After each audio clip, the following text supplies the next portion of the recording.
découvrir la démocratie et nous nous en inquiétons. Nous voyons que nos institutions tiennent le coup, mais qu'en réalité le jeu démocratique semble un petit peu aujourd'hui perverti, subverti. Les choses sont plus du tout aussi claires, les oppositions semblent tellement tranchées qu'en réalité le débat même qui est au cœur de la démocratie semble aujourd'hui un petit peu perdu, un petit peu difficile, pour pas dire impossible. Alors, évidemment, nous avons toujours le droit de nous étonner de tout, mais en réalité, la démocratie a toujours été un régime compliqué, à tel point d'ailleurs que Platon n'était pas démocrate et qu'il voyait dans la démocratie un tas d'inconvénients, les inconvénients que précisément peut-être aujourd'hui nous découvrons. C'est pourquoi je vous propose aujourd'hui de réfléchir rapidement la question de la démocratie et d'en voir à la fois la grandeur et, si je puis dire, en même temps, la misère. Ce que Platon reproche à la démocratie est somme toute assez simple. Finalement, le but d'une cité, la fonction première d'une cité, c'est de faire régner entre les hommes une certaine justice. Or, pour que la justice règne, il faut bien évidemment, du moins c'est l'idée de Platon, que les lois soient justes. Et on ne voit pas très bien d'ailleurs quelle autre idée nous pourrions en avoir. Mais pour que les lois soient justes, il faut bien évidemment que le législateur, c'est-à-dire celui qui fait les lois, il faut que ce législateur sache ce qu'est la justice.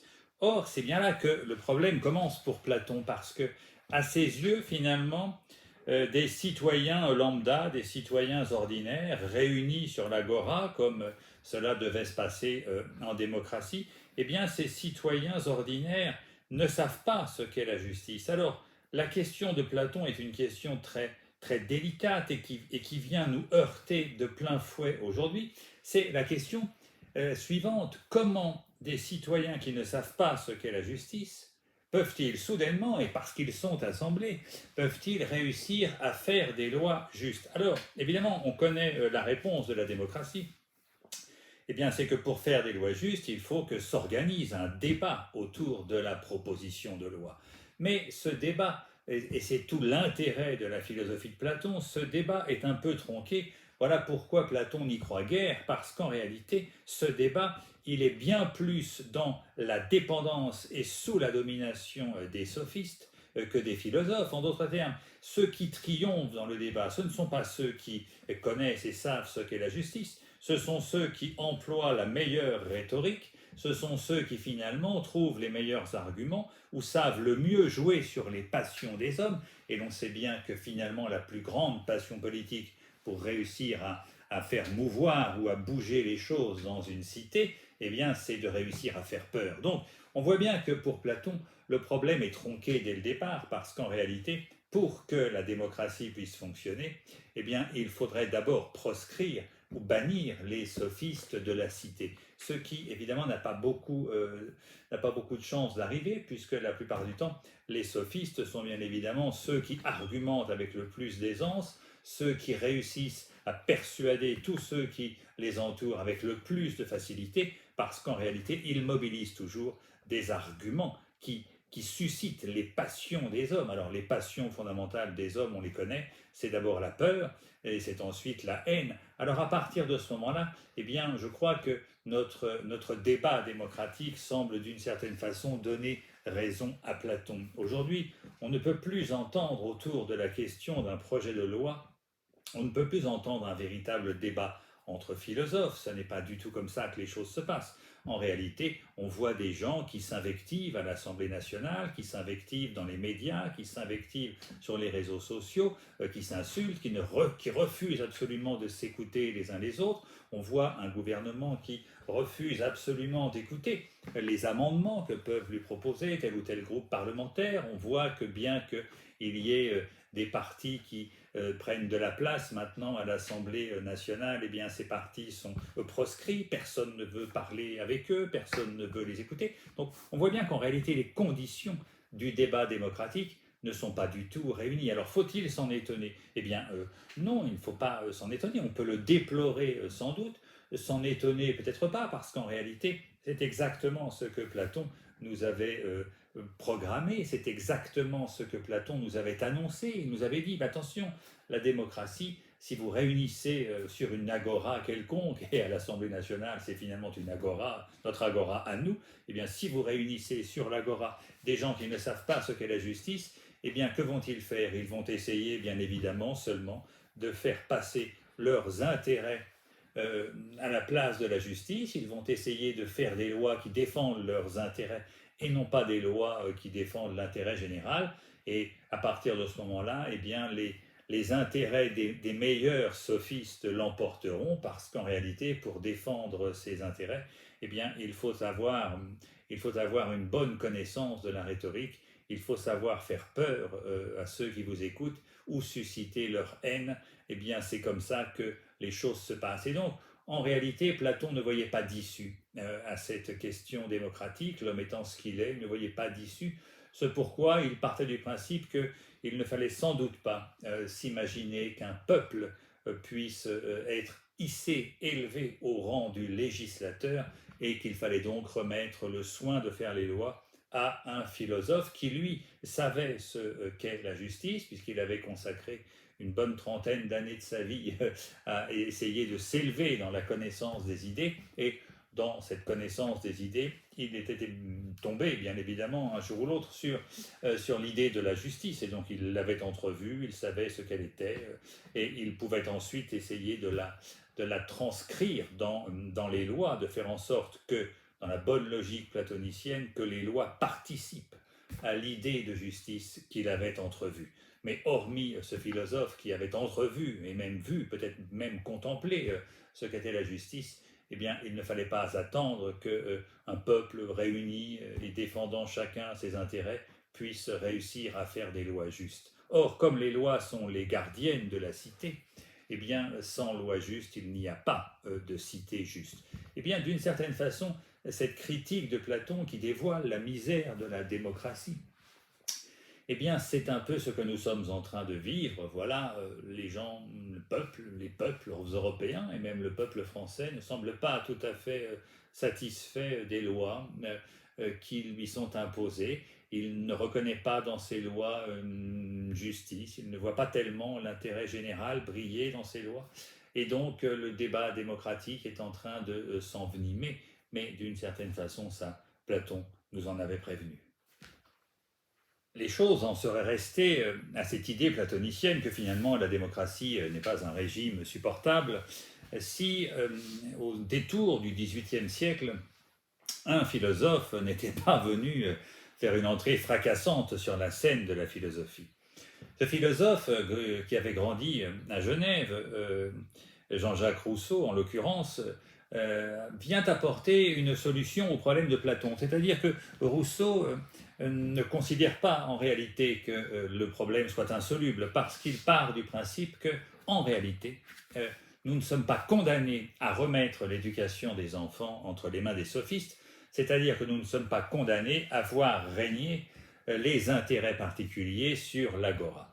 L'idée de Rousseau, c'est qu'en réalité, une solution éducative est possible. Voilà, c'est toute la thématique de l'Émile ou de l'éducation, qui du coup est un immense texte de philosophie, un immense texte de philosophie pédagogique, mais surtout politique, parce qu'en réalité, dans ce texte-là, Rousseau nous explique comment il faut éduquer un citoyen pour qu'il puisse en réalité tenir sa place ensuite et son rang sur l'agora.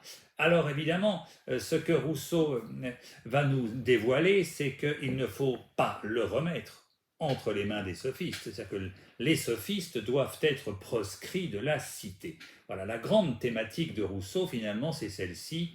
Les sophistes ne sont pas de bons éducateurs, c'est entendu. Il faut donc les proscrire de la cité et remettre l'éducation des enfants entre les mains de la nature. Voilà, rien de mieux que la nature pour éduquer les enfants. Voilà. Alors on se souvient que chez les Grecs, Hippocrate avait dit quelque chose comme ça, natura medicatrix, pour inviter les hommes en fait à s'en remettre entre les mains de la nature pour se soigner et essayer de conserver leur santé. Eh bien, d'une certaine façon, on me permettra ce néologisme, Rousseau fait un peu la même chose. Voilà. Avec Rousseau, la nature devient éducatrice. Voilà, c'est la natura educatrix, si je puis dire, bien que ce mot n'existe pas en latin.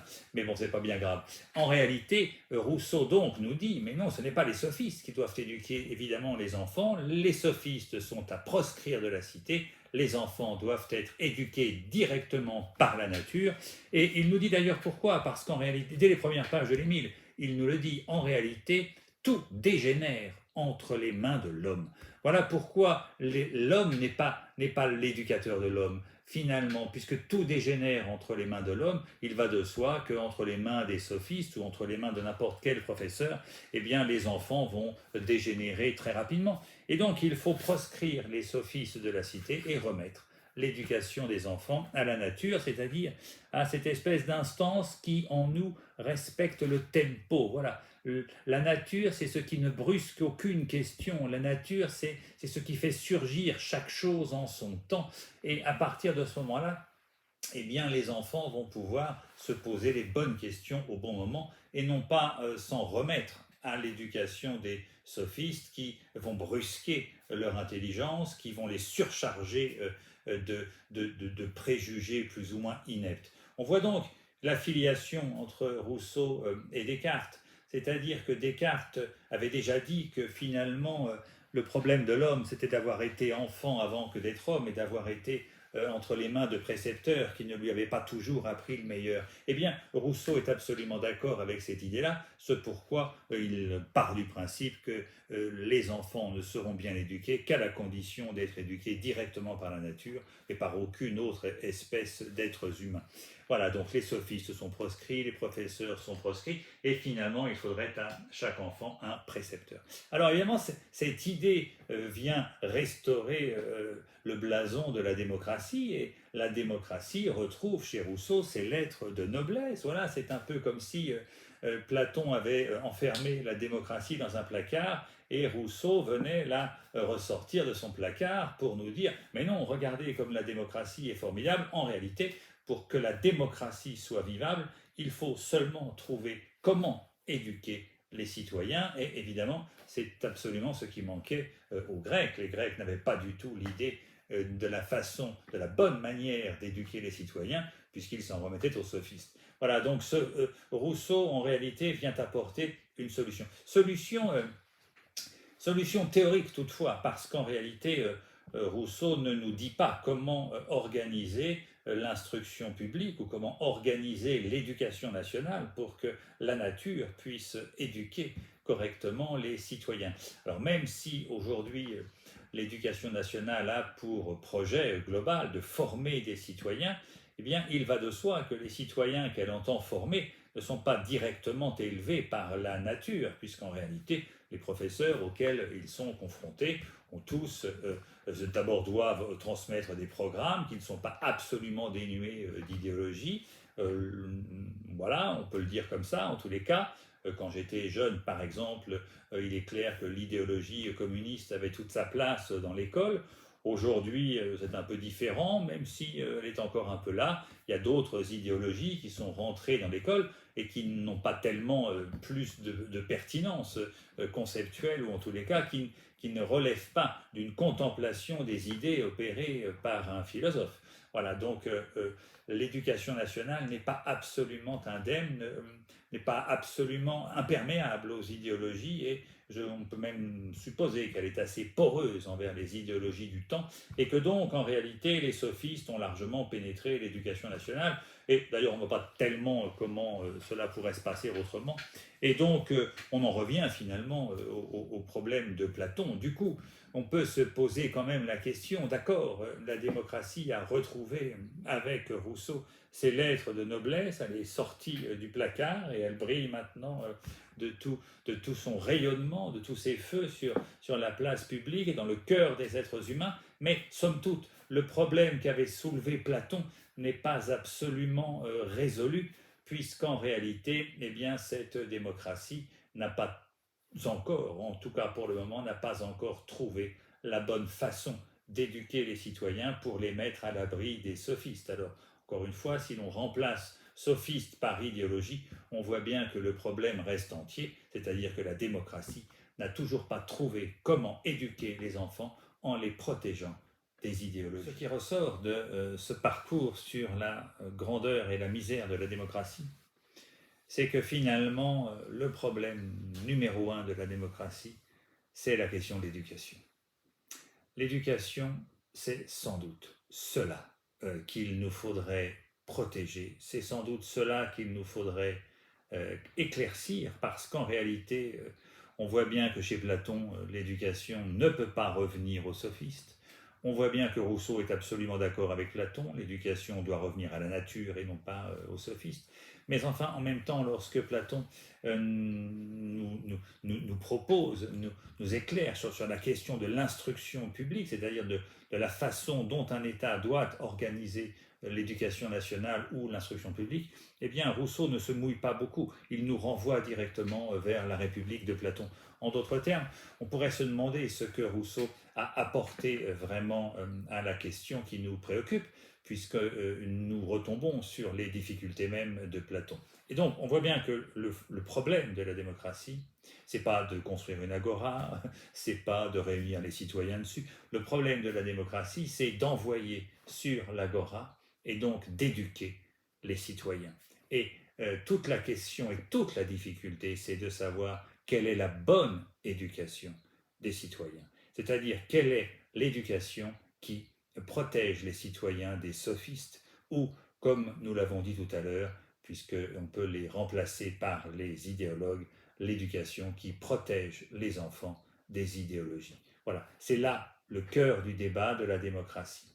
Si jamais nous trouvions le moyen de protéger les enfants des idéologies, alors sans doute pourrions-nous dire avec Churchill, parce que l'éducation n'est jamais absolument garantie dans sa réussite, mais nous pourrions dire avec Churchill, la démocratie est le moins pire des régimes, à l'exception de tous les autres. Voilà. Mais si nous n'arrivons pas à apporter de solution à la question de l'éducation des citoyens, alors je crois et je crains que la démocratie ne nous fasse basculer constamment de sa grandeur vers sa misère et ne nourrisse en chacun d'entre nous la nostalgie d'une grandeur de la démocratie qui deviendrait purement et simplement un idéal ne réussissant jamais véritablement à devenir une réalité.